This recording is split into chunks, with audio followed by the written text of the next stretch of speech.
السلام عليكم ورحمة الله وبركاته. الحمد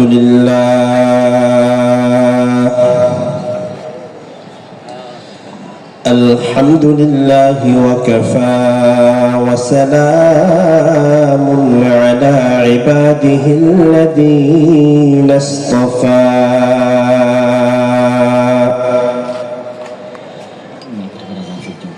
أما بعد فأعوذ بالله من الشيطان الرجيم.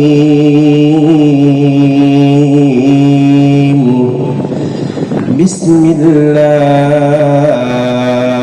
الرحمن الرحيم.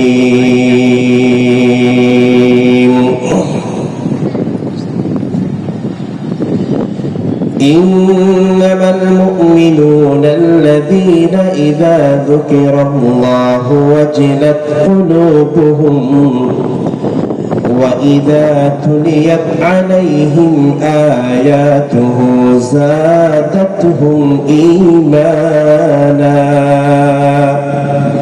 وعلى ربهم يتوكلون.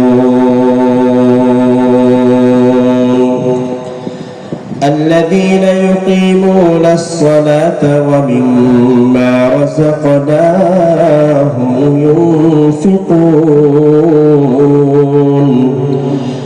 أولئك هم المؤمنون حقا لهم درجات عند ربهم ومغفرة ورزق كريم. صدقت يا رب العالمين وصدق رسولك وحبيبك النبي الأمين،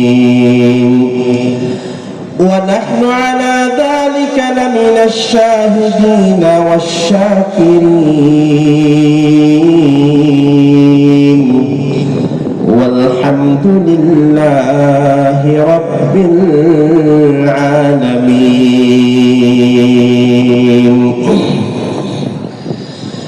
حمد ہے سب تیری ذات کبریا کی واسطے،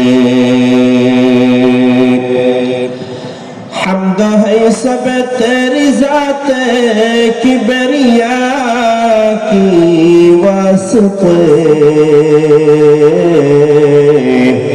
اور درود و نعت ہے ختم الانبیاء کی واسطے. پاک کر دل عصیاں سے الہی دل میرا،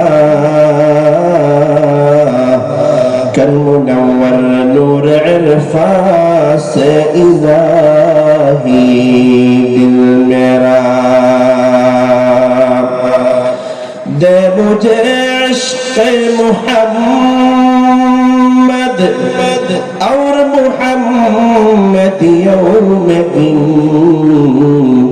ہو محمد ہی محمد ورد میرا رات و دن. شرک عصیان و ضلالت سے بچا کر اے کریم،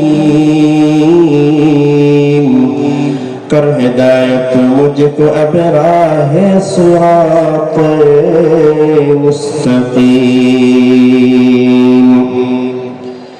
سبحانك لا علم لنا إلا ما علمتنا إنك أنت العليم الحكيم.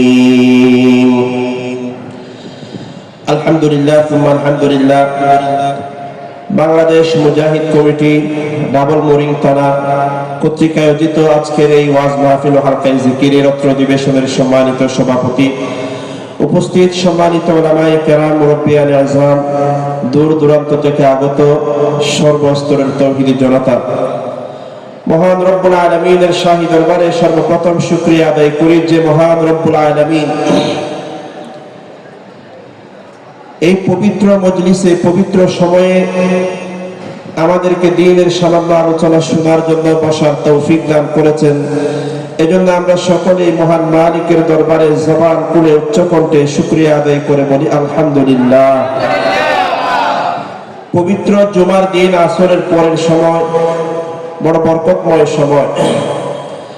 এজন্য যাদের কানে মাইকের আওয়াজ যাচ্ছে, আমাদের যাদের বিশেষ কোনো কাজকর্ম নেই, মেহেরবানি করে আজকের এই বরকতময় ওয়াজ মাহফিলে এসে বসি। আল্লাহ তাআলা আমাদের সবাইকে আমলের নিয়তে যা বয়ান হবে, রাত্রে অনেক বড় বড় মুরব্বীদের বয়ান হবে, বিশেষ করে সারা বাংলাদেশের লাখো কোটি মুসলমানদের হৃদয়ের স্পন্দন, সারা বাংলাদেশের মুসলমানদের বর্ষা এবং আস্থার জায়গা পীর সাহেব চরমনাই হাফিজাহুল্লাহ ইনশাআল্লাহ তাশরীফ আনবেন। আরো অনেক বড় বড় উলামায়ে কেরামরা তাশরীফ আনবেন, বয়ান করবেন। আল্লাহ তাআলা যেন আমাদের সবাইকে সব আলোচনাগুলো আমলের নিয়তে শুনে আমল করে নিজেদের জীবনকে দামি বানানোর তৌফিক দান করেন। বড় করে বলেন আমিন। সর্বপ্রথম আমি আজকের আলোচনার শুরুতে স্মরণ করতে চাই আমাদের ফিলিস্তিনের গাজা, সেই নির্যাতিত মা বোন, নির্যাতিত মুসলমানদের কথা। বর্তমান সময়ে যারা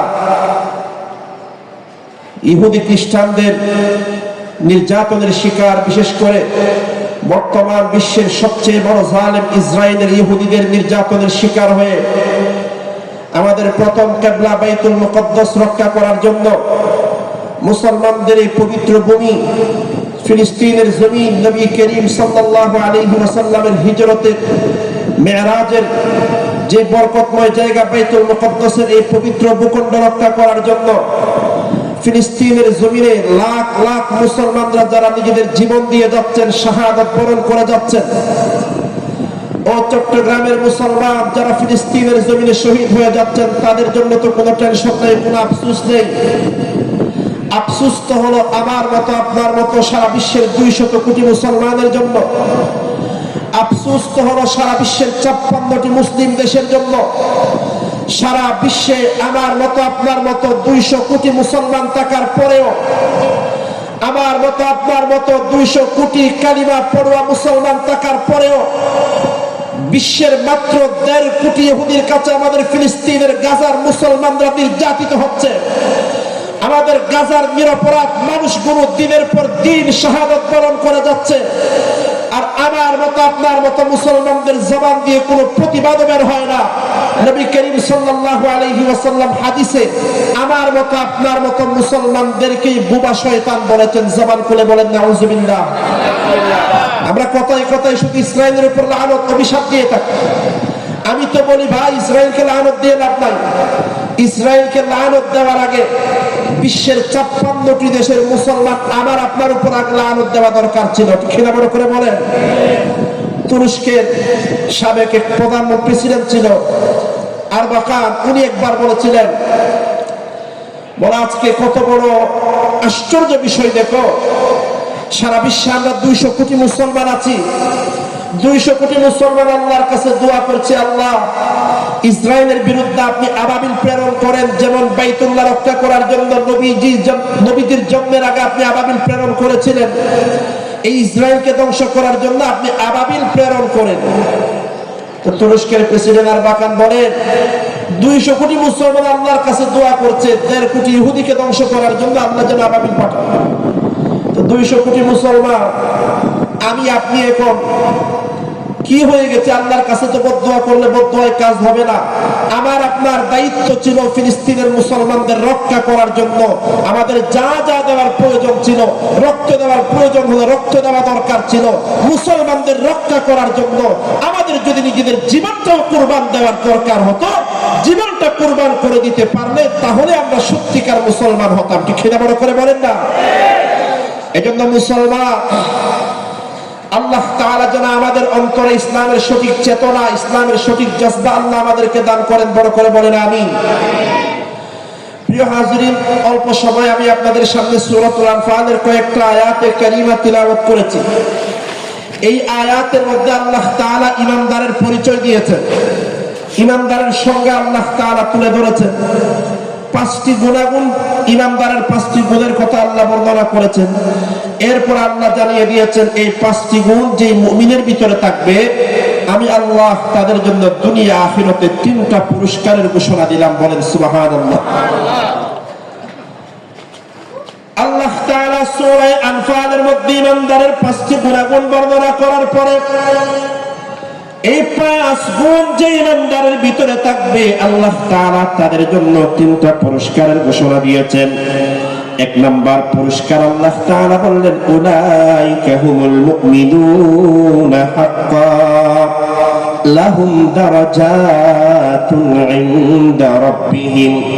আল্লাহ তাআলা জানায়া দিলেন, ও দুনিয়ার ঈমানদার, এই পাঁচ গুণ যাদের ভিতরে থাকবে, পাঁচ গুণ বিশিষ্ট মানুষ যারা হবে, তারাই হবে আসমানের নিচে জমিনের উপরে সর্বশ্রেষ্ঠ নির্ভেজাল ঈমানদার।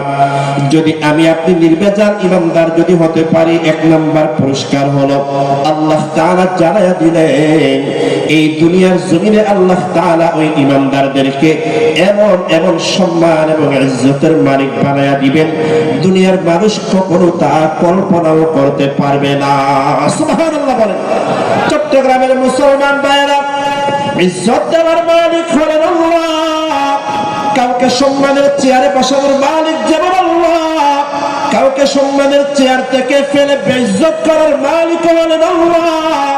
আমাদের বাংলার জমিনে আমরা নিজের চোখে দেখেছি, 16 বছর ধরে যারা বাংলার জমিনে ক্ষমতার মধ্যে ছিল, বাংলার জমিনে যারা অন্যায় করে, জুলুম করে, শোষণ করে জমিনটাকে ধ্বংস করে ফেলেছিল, এত বড় ক্ষমতাশালী হওয়ার পরেও, প্রতাপশালী হওয়ার পরেও আল্লাহ তাআলা আমাদেরকে দেখিয়ে দিয়েছেন। গত 5 আগস্টের মধ্যে আমরা দেখেছি, দীর্ঘ 16 বছর ক্ষমতার মসনদে থাকার পরেও তাদেরকে বেইজ্জত করে বাংলার জমিন থেকে যিনি ধ্বংস করে দিয়েছেন, বিদায় করে দিয়েছেন, আওয়াজ দিয়ে বলেন তিনি হলেন কে? এখন আমাদের দেশের মধ্যে বিতর্ক হচ্ছে, বলে এই আন্দোলনের মাস্টারমাইন্ড কারা? বাস্তব কথা হলো, এই আন্দোলনের মাস্টারমাইন্ডের কেউ নাই। আমি আপনি তো জীবনে কল্পনাও করতে পারি নাই, আমাদের কল্পনাতেও আসে নাই, এত বড় পাওয়ারফুল হওয়ার পরেও তারা যে বাংলার জমিন থেকে পালিয়ে যাবে আমি আপনি কেউ বুঝতে পারি নাই। তাহলে বোঝা গেল মাস্টারমাইন্ড আমিও না, অমুকও না, তমুকও না। এই সব ঘটনার আসল মাস্টারমাইন্ড, সব কিছু যিনি করেছেন, আওয়াজ দিয়ে বলেন তিনি হলেন কে? মুসলমান বন্ধুরা আমার খুব ভালো করে বুঝবেন, এই আন্দোলন করার মধ্যে বাংলাদেশের সর্বস্তরের মুসলমানেরা, ছাত্র ভাইয়েরা, তারা যেমন অংশগ্রহণ করেছিলেন, আমার মতো আপনার মতো ইসলামপন্থীরাও এই আন্দোলনের মধ্যে অগ্রগামী ভূমিকা পালন করেছেন। মুসলমান বন্ধুরা আমার পরিষ্কারভাবে বলতে গেলে, 5 আগস্টের দিন, যেই দিন বাংলার জমিন থেকে এই জালেম পালিয়েছে, যেই দিন বাংলার জমিন আন্দোলন আরম্ভ হয়েছে, এই আন্দোলনের ঘোষণা দেওয়ার পরে 5 আগস্টের দিন সর্বপ্রথম যখন কেউ আন্দোলনে মাঠে নামার সাহস করে নাই, এমন সময় যিনি সর্বপ্রথম আন্দোলনে নেমে ছাত্র যারা আন্দোলনে নেমেছিল তাদের সাহস বাড়িয়ে দিয়েছেন, তিনি আর কেউ না, বাংলাদেশের মানুষ তো মনে করে আমাদের দেশের মধ্যে একটা এমন প্রবণতা তৈরি হয়েছে, পীর সাহেব অর্থ হলো একটাই জিনিস, শুধুমাত্র মুরিদদের কাছ থেকে হাদিয়া নাও, মুরিদদেরকে পানি পড়া দাও, মুরিদদের হাদিয়া নিয়ে নিয়ে 10 তলা 20 তলা বিল্ডিং বানাও। বাংলাদেশের মধ্যে মানুষ মনে করে পীর তাদেরকেই মনে করে, কিন্তু আমাদের পীর সাহেব চরমোনাই এবং নায়েব আমির হাফিজাহুল্লাহ, এই যে বাংলাদেশের মুজাহিদ কমিটির ভাইয়েরা, দুনিয়ার মুসলমান বাংলার জমিনে প্রমাণিত হয়েছে, পীর সাহেব অর্থ শুধু মুরিদের কাছ থেকে হাদিয়া নিয়ে 10 তলা বা 20 তলা বিল্ডিং বানানো নয়, বরং 5 আগস্টের দিন সর্বপ্রথম যিনি কারফিউ ভেঙে রাজপথে নেমেছেন তিনি আর কেউ না, আমার আপনার সকলের ইসলামী আন্দোলনের অন্যতম রাহবর মুফতি সৈয়দ মোহাম্মদ ফয়জুল করিম শেখে চরমোনাই হাফিজাহুল্লাহ। খেলা বলে করে বলেন, এটাই বাংলাদেশের মধ্যে 71 সাল থেকে শুরু হয়েছে। 71 সনের মুক্তিযুদ্ধে আমার আপনার বাপ দাদারা, মুসলমানেরা মুক্তিযুদ্ধ করার পরেও, শাহাদত বরণ করার পরেও এত বছর ধরে দাড়ি টুপিওয়ালা দেখলে তাদেরকে রাজাকার বলা হয়েছে। টেলিভিশনের মধ্যে, নাটকের মধ্যে, সিনেমার মধ্যে দাড়ি রাজাকার বানায়া বাংলাদেশের মধ্যে দাড়ি টুপিকে একটা ভয়ঙ্কর জিনিস বলে পরিচিত শিক্ষিত করা হয়েছে। এই আন্দোলন শেষ হয়েছে 7-8 মাসও হয় নাই, এখনো দেখা যাচ্ছে এই আন্দোলনের মাস্টার মাইন্ড বলে শুধুমাত্র কিছু নাস্তিকদেরকে সামনে আনা হচ্ছে। ও দুনিয়ার মুসলমান, এই যে 24-এর যে গণঅভ্যুত্থান হয়েছে বাংলাদেশের জমিনে, যে অভূতপূর্ব আন্দোলনের মাধ্যমে জালিমের হাত থেকে আমরা মুক্ত হয়েছি, এই আন্দোলনে ছাত্র ভাইদের যেমন অবদান ছিল, বিভিন্ন রাজনৈতিক দলের যেমন অবদান ছিল, আমার মতো আপনার মতো দাড়ি টুপিওয়ালারাও নিজেদের জীবন দিয়ে জালিমের হাত থেকে দেশটাকে মুক্ত করেছেন। ঠিক না? বড় করে বলেন। এই ইতিহাস আমাদেরকে স্মরণ রাখতে হবে, না হলে 8 বছর পরে এমন সময় আসবে 71-এর পরে যেমন বলা হয়েছে দাড়ি টুপিওয়ালারা রাজাকার, হয়তো 24-এর পরে 34 সনে এসে বলবে দাড়ি টুপিওয়ালাদের কোনো অবদান ছিল না। এজন্য আমাদের এই ইতিহাস স্মরণ রাখতে হবে, আমাদের পাঠ্যপুস্তকে এই ইতিহাস আসতে হবে যে 24-এর আন্দোলনে 80 জনের চাইতে বেশি দাড়ি টুপিওয়ালা মাদ্রাসার ছাত্র শিক্ষকরা শাহাদত বরণ করে আমাদেরকে লাল সবুজের বাংলাটা দ্বিতীয়বার স্বাধীনতা এনে দিয়েছে। ঠিক না? বড় করে বলেন। আমরা বলতে চেয়েছিলাম সম্মান দেওয়ার মালিক, ইজ্জত দেওয়ার মালিক হলেন কে? আল্লাহ। আল্লাহ তাআলা জানিয়ে দিয়েছেন দারাজাতুন ইনদা রাব্বিহিম। 1 নম্বর পুরস্কার হলো আল্লাহ তাআলা তাদেরকে দুনিয়া আখিরাতে অকল্পনীয় সম্মান এবং ইজ্জত দান করবেন। 2 নম্বর ওয়া মাগফিরাতু ওয়া রিজকুন কারীম। আমার যে বান্দার ভিতরে 5টা গুণ পাওয়া যাবে তাদের 2 নম্বর পুরস্কার হলো মাগফিরাত। আমি আল্লাহ ওয়াদা করলাম ওই বান্দাদের জীবনের সমস্ত গুনাহ খাতাগুলো মাফ করে দেব। বান্দা শুধু আল্লাহ বললেন ও বান্দা শুধু গুনাহ মাফ করব তা না, ইল্লা মান তাবা ওয়া আমানা ওয়া আমিলা সালিহান ফাউলাইকা ইউবাদদিলুল্লাহু সাইয়্যাতিহিম হাসানাত। আল্লাহ তাআলা জানায়া দিলেন এই গুণগুলো যাদের ভিতরে থাকবে শুধুমাত্র তাদের জীবনের গুনাহগুলো মাফ করে দেব তা না, বরং আমি আল্লাহ ওয়াদা করেছি 20 বছর পরে তুমি তওবা করেছো, তুমি আল্লাহর দরবারে ফেরত এসেছো বান্দা, 20 বছর ধরে নাফরমানি করেছিলাম, আমি আল্লাহ তোমার 20 বছরের গুনাহগুলো শুধু মাফ করে দেব তা না, বরং 20 বছরের গুনাহগুলোকে আমি আল্লাহ সওয়াব দিয়ে পরিবর্তন করে দেব। সুবহানাল্লাহ বলেন। এরপর 3 নম্বর পুরস্কার হলো ওয়ারিজকুন কারীম। বান্দারে যে বান্দার ভিতরে 5টা গুণ পাওয়া যাবে 3 নম্বর পুরস্কার হলো আমি আল্লাহ তাদের জন্য দুনিয়াতেও সম্মানজনক রিজিকের ব্যবস্থা করব, পরকালেও তাদের জন্য চিরস্থায়ী সম্মানজনক রিজিকের ব্যবস্থা আমি আল্লাহ করে দেব। সুবহানাল্লাহ। 3টা পুরস্কার আল্লাহ তাদেরকে দিবেন যাদের ভিতরে 5টা কোয়ালিটি পাওয়া যাবে।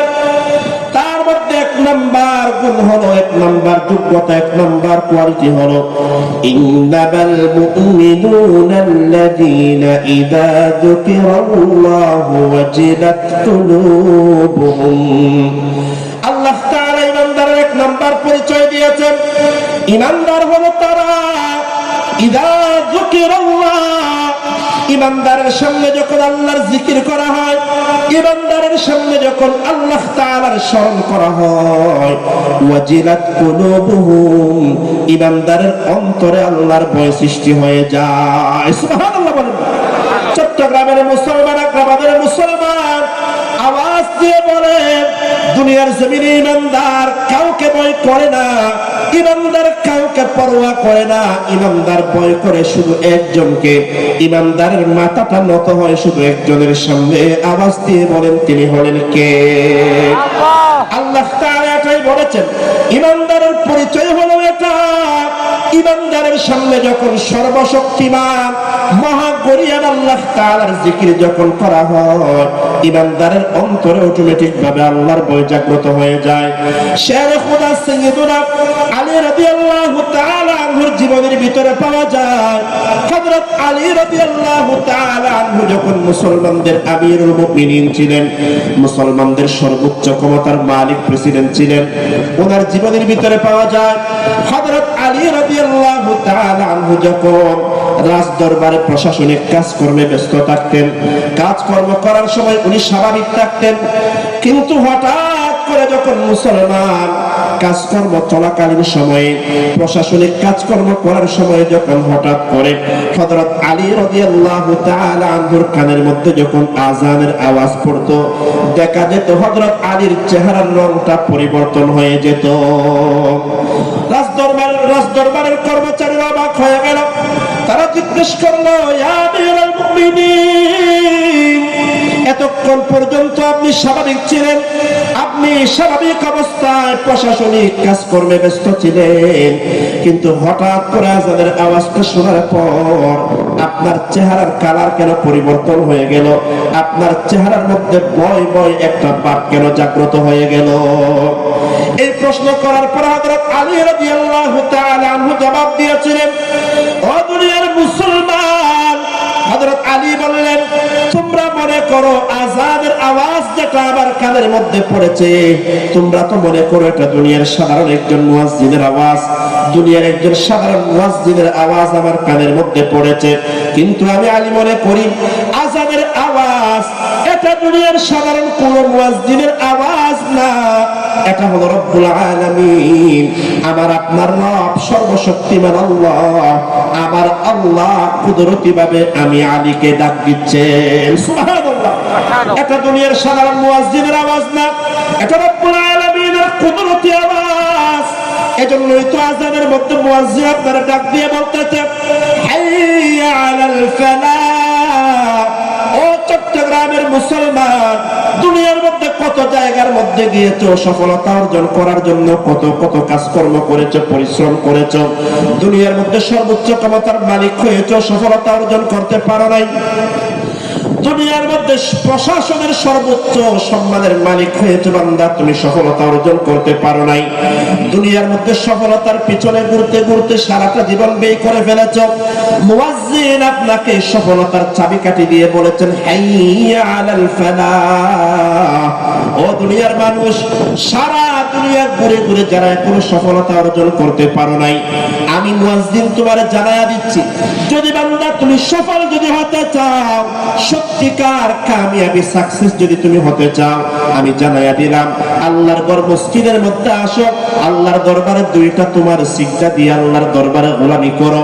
দুনিয়ার সর্বোচ্চ জায়গার মধ্যে যাওয়ার পরেও তুমি যে সফলতা অর্জন করো নাই, ওই সফলতা আল্লাহ তাআলা একমাত্র মসজিদের ভিতরে, নামাজের ভিতরে আল্লাহ রেখে দিয়েছেন। সুবহানাল্লাহ। দুনিয়ার একজন সাধারণ মুয়াজ্জিন আপনাকে সফলতার দিকে ডাক দিয়ে যাচ্ছে, অথচ এই মুয়াজ্জিন দুনিয়ার একজন সাধারণ গরিব মানুষ, এই মুয়াজ্জিন তো আপনাকে সফল বানাতে পারে না। আসলে এজন্য হযরত আলী রাদিয়াল্লাহু আনহু বললেন, এটা আসলে মুয়াজ্জিনের আওয়াজ না, এটা হলো আল্লাহ তাআলার কুদরতি আওয়াজ, যে আওয়াজটা আল্লাহ মুয়াজ্জিনের গলা দিয়ে বের করে দিচ্ছেন। এজন্য মুসলমান ইমানদারের পরিচয় হলো এটা। ইমানদারের সামনে আল্লাহর জিকির করার পর ইমানদারের অন্তরে শুধুমাত্র একজনের ভয় জাগ্রত হয়, আওয়াজ দিয়ে বলেন, তিনি হলেন কে? এই আয়াতের ব্যাখ্যা কি? ইমানদারের সামনে আল্লাহর জিকির করার পর ইমানদারের অন্তরে আল্লাহর ভয় জাগ্রত হয়ে যায়। এই আয়াতের ব্যাখ্যা এবং তাফসীর কি? মুফাসসিরিনে কেরাম এই আয়াতের দুইটা ব্যাখ্যা করেছেন। ইমানদারের সামনে আল্লাহর জিকির করার অর্থ হলো, ইমানদারের কানের মধ্যে যখন আযানের আওয়াজ পড়ে, ইমানদারের কানে যখন আযানের আওয়াজ পড়ে যায়, ইমানদারের মধ্যে একটা আল্লাহর ভয় জাগ্রত হয়ে যায়। দ্বিতীয় নম্বর আর একটা ব্যাখ্যা আছে, ইমানদারের সামনে আল্লাহর জিকির করার পর ইমানদারের অন্তরে আল্লাহর ভয় জাগ্রত হয়ে যায়। এই আয়াতের দুই নম্বর ব্যাখ্যা হলো, একজন মানুষ এমন একটা নির্জন জায়গায় আছে, যেখানে দুনিয়ার কেউ তাকে দেখতে পায় না, এমন একটা গোপন কামরার ভিতরে আছে, যেখানে দুনিয়ার কেউ তাকে দেখতে পায় না। ওই নির্জন কামরার মধ্যে আল্লাহর বান্দা বান্দা গুনাহ করার সুযোগ তার সামনে চলে আসলো, ওই বান্দা যদি নির্জন কামরায় গুনাহ করে, দুনিয়ার কোনো র‍্যাব, পুলিশ, আর্মি, বিজিবি কেউ দেখবে না, দুনিয়ার কোনো সিসি ক্যামেরার মধ্যে গুনাহটা রেকর্ড হবে না। বান্দা গুনাহ করার এমন সুবর্ণ সুযোগ পাওয়ার পরেও যখন বান্দার সামনে যখন আল্লাহর নামটা নেওয়া হয়, বান্দা যদি ওই সময় আল্লাহর ভয়ে গুনার কাজটা ছেড়ে দেয়, ওই বান্দার সম্মান দুনিয়া আখিরাতে বাড়িয়ে দেওয়ার ওয়াদা করেছেন কে? এমন নির্জন জায়গার মধ্যে বান্দা গুনাহ করবে, দুনিয়ার কেউ দেখবে না। সুযোগ পাওয়ার পরেও বান্দা গুনাহ করার সময় যখন আল্লাহর নামটা তার কানে পড়বে, সে গুনাহ করা ছেড়ে দেয়। হাদিসের মধ্যে এমন একটা তিরমিজি শরীফের মধ্যে ঘটনা আছে, ইমাম তিরমিজি রাহমাতুল্লাহি আলাইহি জামিউত তিরমিজির মধ্যে ঘটনা বর্ণনা করেছেন। বনি ইসরাইলের মধ্যে এক বড় গুনাহগার, এক বড় মস্ত বড় পাপী মানুষ ছিল। আল্লাহর পয়গম্বর বললেন তার নাম হলো কিফির। এই কিফির এত বড় মস্ত জালেম, মস্ত বড় অপরাধী ছিল। দুনিয়ার জমিনে যত ধরনের গুনাহের কাজ ছিল সবগুলা সে করত। ও দুনিয়ার মুসলমান ভাইয়েরা, মুসলমান ওই কিফির সমাজের মধ্যে যত অন্যায়, অনাচার, অবিচার ছিল সবগুলা কাজের সাথে সে লিপ্ত ছিল। সমাজের মধ্যে অন্যায় অবিচার এমন ভাবে বেড়ে যায়, যখন সমাজ থেকে কেউ ওই সমস্ত অন্যায়গুলো দূর করতে চায়, দেখবেন আমাদের সমাজেও যখন কোনো ভালো মানুষ নেতা হতে চাইলে ভালো মানুষগুলো ভোট পায় না। কেন? যারা চোর, ডাকাত, বদমাশ যারা আছে এরা জানে ভালো মানুষ যদি আমাদের নেতা হয়ে যায় তাহলে তো আমাদের জন্য চুরি করা, ডাকাতি করা রাস্তা বন্ধ হয়ে যাবে। ঠিক কিনা বড় করে বলেন না? তার জ্বলন্ত উদাহরণ একটা আমি আপনাদের সামনে দিই। বাংলাদেশে যে সিটি কর্পোরেশন নির্বাচন হয়েছিল, ওই নির্বাচনগুলা কেমন নির্বাচন হয়েছিল এগুলা তো আমি আপনি সকলেই জানি। দিনের ভোট রাতে করার যে নজির আমাদের বাংলাদেশে তৈরি হয়েছে। সিটি কর্পোরেশনের নির্বাচন চট্টগ্রামে হয়েছে, ঢাকায় হয়েছে, বরিশালে হয়েছে, বিভিন্ন সব সিটি কর্পোরেশনে হয়েছে। যাই হোক, ওই সিটি কর্পোরেশনের দুর্নীতি, 2 নাম্বারি করার কারণে ওই জালেমদের পতনের পরে আমাদের চট্টগ্রামে এবং ঢাকা আগের যারা মেয়র ছিল তাদেরকে বাদ দিয়ে নতুন ভাবে মেয়র ঘোষণা করা হয়েছে। চট্টগ্রামেও হয়েছে, ঢাকাতেও হয়েছে, ভালো। কিন্তু একই প্রসেস যখন বরিশালে হলো, বরিশালেও যে রাতের দিনের ভোট রাতে নিয়ে মেয়র হয়েছিল সে তো পালায় গেছে। স্বাভাবিকভাবে চট্টগ্রামে, ঢাকার মধ্যে যে রকম দ্বিতীয় যিনি ছিলেন, যিনি বাস্তবে জনগণের ভোটে মেয়র হওয়ার কথা, ওনাদেরকে যেমন চট্টগ্রামেও ডিক্লেয়ার দেওয়া হয়েছে, ঢাকা সিটি কর্পোরেশনেও দেওয়া হয়েছে। কিন্তু বরিশালের বেলায় যখন আসলো, বরিশালে যিনি ওই জালিমদের বিরুদ্ধে লড়াই করেছিলেন, রক্তাক্ত হয়েছিলেন, সেই চরমোনাই মুফতি সৈয়দ মোহাম্মদ ফয়জুল করিম হাফিজাহুল্লাহ, ওনাকে তো মেয়র ঘোষণা করা আগে হয় নাই। এখন যখন ওনার মেয়র ঘোষণা করার পালা আসলো, আদালতে প্রথম দিনও দেয় নাই রায়, গতকালও রায় দেওয়ার দিন ছিল, গতকালও দেওয়া হয় নাই। সামনে আবার 5-6 তারিখ রায় দেওয়ার একটা ডেট দেওয়া হয়েছে।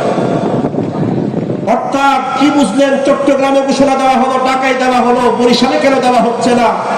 কারণ বাংলাদেশের মধ্যে বরিশালে যারা এই চোর, বাটপার, 2 নাম্বারি যারা আছে, এরা মনে মনে চিন্তা করে ফেলেছে মুফতি ফয়জুল করিম যদি আমাদের মেয়র হয়, আমাদের জন্য চুরি করা, ডাকাতি করা, 2 নাম্বারি, বাটপারি করার সবগুলা দরজা বন্ধ হয়ে যাবে। এজন্য সব জালেমরা একত্রিত হয়ে ওনাকে মেয়র ঘোষণা দিতে হাজারো বাধা দেওয়া হচ্ছে। ঠিক কিনা বড় করে বলেন না?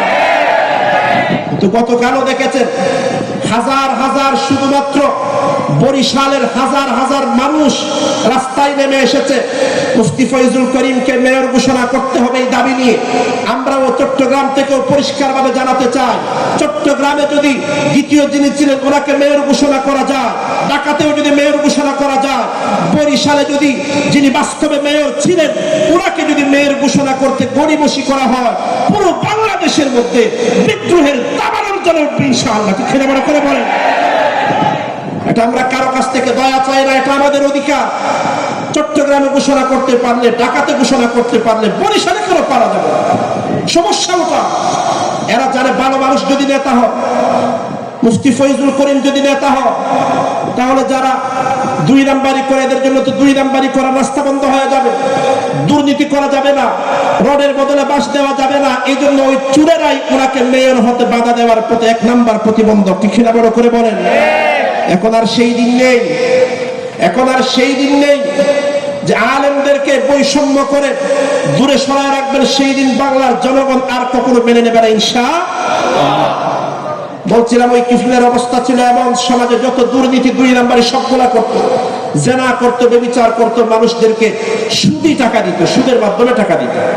লম্বা ঘটনা আছে, নবীজি সাল্লাল্লাহু আলাইহি ওয়াসাল্লাম বললেন ওই কিফিলের দরবারে একবার একজন অসহায় মহিলা আসলেন। ওই মহিলা আসার পরে বললেন, ও কিফিল, আমি বড় বিপদের মধ্যে পড়ে তোমার কাছে এসেছি। কয়েকদিন ধরে আমার ঘরে খাবারের মতো কোনো কিছুই নাই রে কিফিল, দয়া করে আমাকে সামান্য টাকা কর্জ দাও, আমি তোমাকে 1 মাস পরে তোমার কর্জের টাকা পরিশোধ করে দেব। কিফিল বললেন, মহিলা তুমি ভালো করে জানো আমি সুদ ছাড়া দুনিয়াতে কাউরে কর্জ দেই না। সুদ তুমি যদি আদায় করতে পারো তাহলে তুমি আমার কাছ থেকে কর্জ নিতে পারবা, আর যদি তুমি সুদের টাকা যদি আদায় করতে না পারো, একটা কাজ করা লাগবে, 1 মাস পরে যখন টাকা আদায় করার সময় হবে, যদি সুদের টাকা পরিশোধ করতে না পারো তাহলে তোমাকে আমার সাথে জেনা ব্যভিচার করতে হবে। বড় করে বলেন নাউজুবিল্লাহ। জেনা ব্যভিচার তোমাকে আমাকে আমার সাথে করতে হবে। ও চট্টগ্রামের মুসলমান, জেনা ব্যভিচার এটা হলো সমাজের জন্য মারাত্মক ক্যান্সারের মতো মারাত্মক একটা অপরাধ। জেনা ব্যভিচারের কারণে যুব সমাজ ধ্বংস হয়ে যায়। বড় আফসোসের বিষয় হলো মুসলমান, আমাদের বর্তমান যে অন্তর্বর্তীকালীন সরকার আছে, এই সরকার দেশের বিভিন্ন খাতকে সংস্কার করার জন্য 12টা কমিশন করেছে। তার মধ্যে একটা কমিশন ছিল নারী সংস্কার কমিশন। এই নারী সংস্কার কমিশনে যারা ছিলেন, গত 19 এপ্রিল তারা 318 পৃষ্ঠার বিশাল একটা প্রতিবেদন প্রধান উপদেষ্টার কাছে জমা দিয়েছেন। ওই ফাইলের মধ্যে তারা বিভিন্ন সুপারিশ করেছেন। অনেকগুলা সুপারিশ নিয়ে অনেক লম্বা আলোচনা করা যাবে। আমি একটা পয়েন্ট বলতে চাই, ওই নারী সংস্কার কমিশনের সদস্যরা একটা সুপারিশ করেছেন, সেটা হলো এই যে জেনা ব্যভিচার আছে, মহিলারা যে দেহ ব্যবসা করে, জেনা ব্যভিচার করে যারা টাকা ইনকাম করে, তারা ওই কমিশনের মধ্যে সুপারিশ করেছে এই জেনা ব্যভিচারকে যেন সমাজের মধ্যে একটা শিল্পের মর্যাদা দেওয়া হয়। বড় করে বলেন নাউজুবিল্লাহ। রিকশাওয়ালা রিকশা চালায়, দিনমজুর বিলে কাজ করে, চাকরিজীবী চাকরি করে, এটা যেমন একটা পেশা, এই দেহ ব্যবসা যেটা আছে জেনা ব্যভিচার, এটাকেও যেন একটা সম্মানজনক পেশা হিসেবে স্বীকৃতি দেওয়া হয়। চিল্লায় বলেন না নাউজুবিল্লাহ। আমরা অন্তর্বর্তীকালীন সরকারকে এই কথা স্পষ্টভাবে বলতে চাই, বাংলাদেশের সর্বস্তরের মানুষ অন্তর্বর্তীকালীন সরকারের বিভিন্ন কাজের প্রশংসা করে যাচ্ছে, ভালো ভালো কাজ করে যাচ্ছে। যতদিন ভালো কাজ করবে ততদিন সাধারণ মানুষ তাদের পাশে আছে। ঠিক না? বড় করে বলেন না। এর অর্থ এটা না এরা ক্ষমতায় বসে ইসলাম বিরোধী আইন প্রণয়ন করবে, কোরআন হাদিস বিরোধী আইন প্রণয়ন করবে, আর বাংলার মুসলমানরা চুপ করে থাকবে। এটা কোশ্চিন কালেও হতে পারে না। ঠিক না? বড় করে বলেন না। 16 বছরের জালেম যারা ছিল তারা টিকতে পারে না ইসলাম বিরোধী অবস্থান গ্রহণ করার কারণে।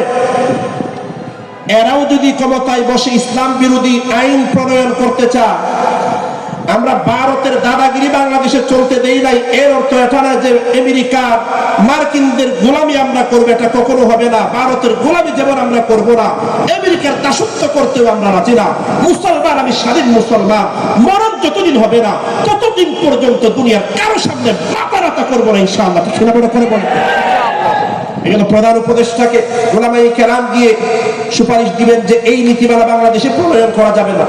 আর অনেকগুলা ইসলামের সাথে সাংঘর্ষিক যারা আছে এগুলা বলবো না, শুধু একটা বলেছি, জেনা ব্যভিচার, যার কারণে আমাদের যুব সমাজ ধ্বংসের পথে যাচ্ছে। সুপারিশ করা হয়েছে যে এটাকে শিল্পের মর্যাদা দেওয়া। এই জন্য আমরা তো বলতে চাই, নারী সংস্কার কমিশন যে সুপারিশগুলা করেছে এগুলা বাস্তবায়ন না করে যারা কমিটির সদস্য ছিল আগে ওই সমস্ত সদস্যদেরকে সংস্কার করা দরকার। ঠিক না? বড় করে বলে। মুসলিমা নাসরিন মার্কা সংস্কার বাংলাদেশে অতীতেও হয় নাই, কিয়ামত পর্যন্ত হবে না ইনশাআল্লাহ। ওই কিফিল বলল, মহিলা যদি তোমাকে আমি লোন দিই তাহলে আমার সাথে জেনা, যদি সুদ দিতে না পারলে জেনা করতে হবে। মহিলা অভাবের মধ্যে পড়ে গেছে, অভাবে। নবী সাল্লাল্লাহু আলাইহি ওয়াসাল্লাম বলেছেন, কাদাল ফাকর ওয়া ইয়াকুনা কুফরা, দারিদ্রতা এমন একটা অভিশাপ, অনেক সময় মানুষ দারিদ্রতার কারণে কুফরি গুনাহ পর্যন্ত করে ফেলে। নাউজুবিল্লাহ বলেন। কুফরি গুনাহ করে ফেলে। যেমন আমার আজকে আরেকটা মাহফিল আছে, নাম হলো মালুমঘাটের হায়দারবাসী এলাকা গ্রাম। এই মালুমঘাট এলাকার মধ্যে আপনারা জানেন কিনা জানি না, আজ থেকে 10-15 বছর আগে একটাও খ্রিস্টান ছিল না। কিন্তু এখন আপনি খবর নিয়ে দেখেন চকরিয়ার পার্শ্ববর্তী এলাকা, এখন ওই এলাকার মধ্যে শত শত মুসলমানরা যারা 10 বছর আগে মুসলমান ছিল বর্তমানে ঈমান বিক্রি করে দিয়ে খ্রিস্টান হয়ে গেছে। চিল্লায়া বলেন নাউজুবিল্লাহ। অভাবের কারণে স্বভাব নষ্ট হয়ে গেছে। ওই মহিলাও গুনাহ করতে, জিনা করার প্রস্তাবে রাজি হয়ে গেল।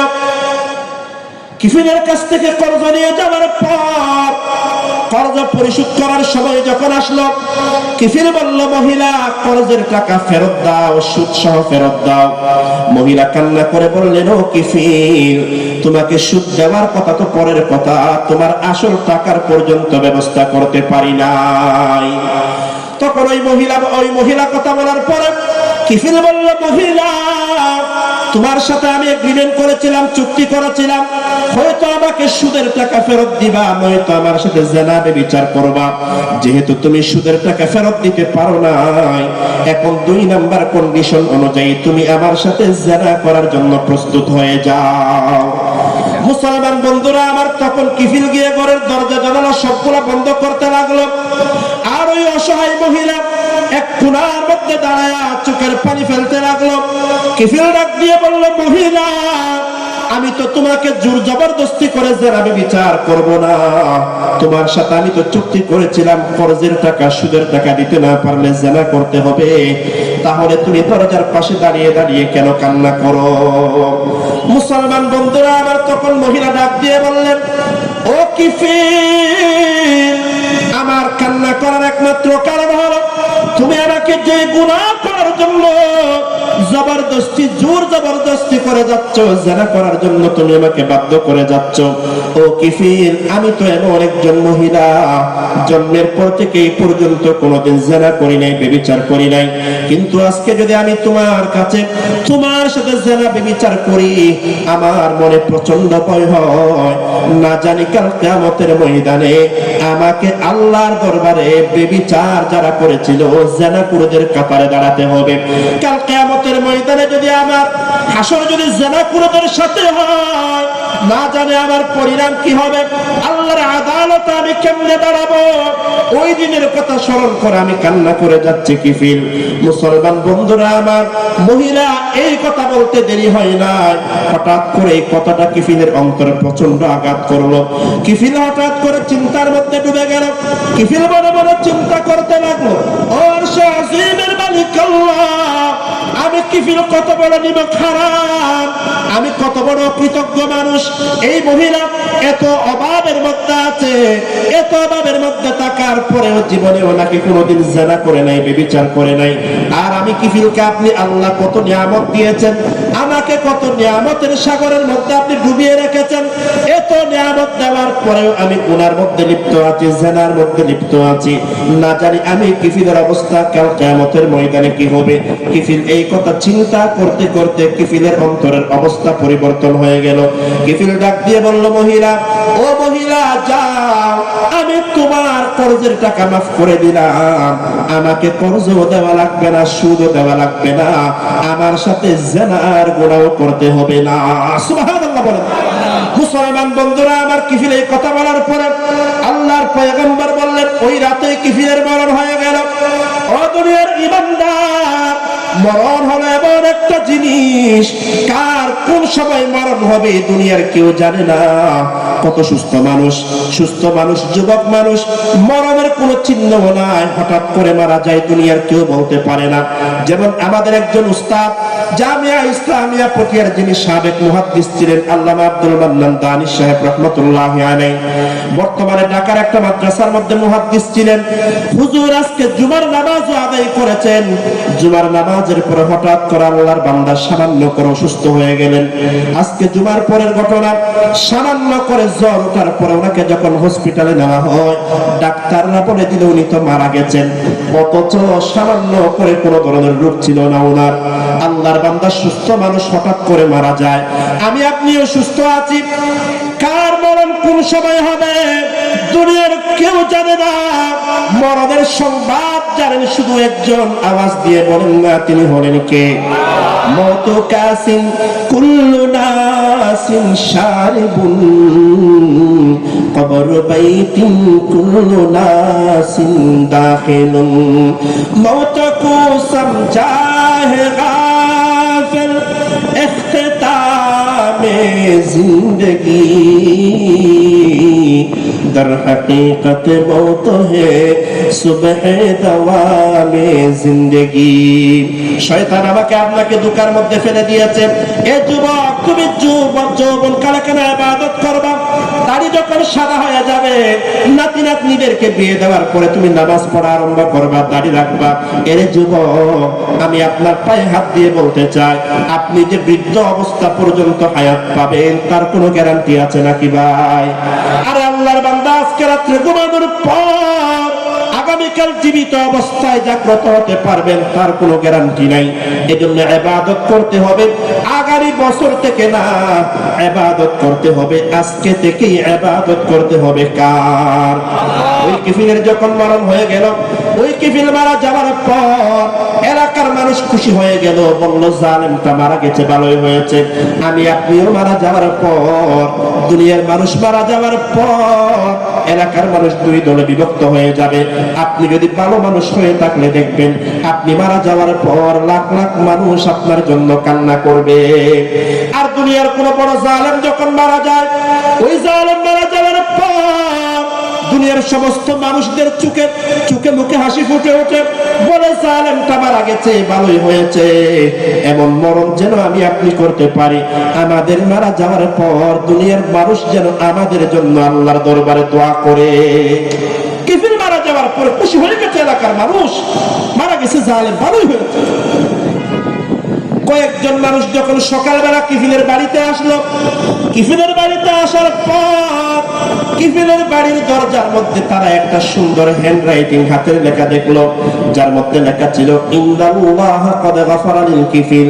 এই হাতের লেখাটা দেখার পরে তারা বুঝতে পারলো এটা দুনিয়ার সাধারণ কোনো মানুষের হাতের লেখা না, বরং এটা তো আসমানের নূরের তৈরি ফেরেশতাদের হাতের লেখা।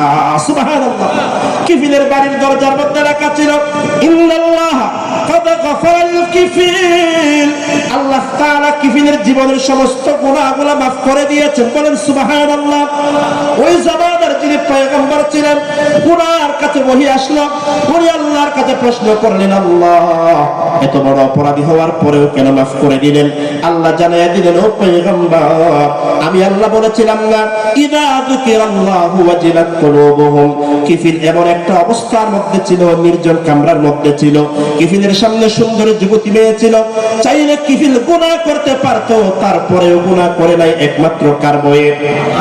আল্লাহর বয়ে গুনাহ করে নাই। এজন্য কিফিলের সম্মান দুনিয়া আখিরাতে তিনি বাড়িয়ে দিয়েছেন। তিনি হলেন কে? পাঁচ গুণ যেগুলোর কথা বলেছি, আল্লাহ আমাদের সবাইকে অর্জন করার তৌফিক দান করেন, বড় করে বলেন আমিন। আলহামদুলিল্লাহ, আপনারা দেখেছেন আমাদের মাঝে উপস্থিত হয়েছেন চট্টগ্রামের সিংহ পুরুষ আল্লামা মুফতি আজিজুল হক আল মাদানী সাহেব হুজুর দাওয়াত বরকাতুহুল আলিয়া। মাগরিবের পর হুজুরের গুরুত্বপূর্ণ আলোচনা হবে। আমরা সকলেই মাগরিবের নামাজের পর মাহফিল স্তরে চলে আসবো। আল্লাহ তাআলা আমাদের সবাইকে কবুল করেন, আল্লাহুম্মা আমিন। ওয়া আখিরু দাওয়ানা আলহামদুলিল্লাহি রাব্বিল আলামিন।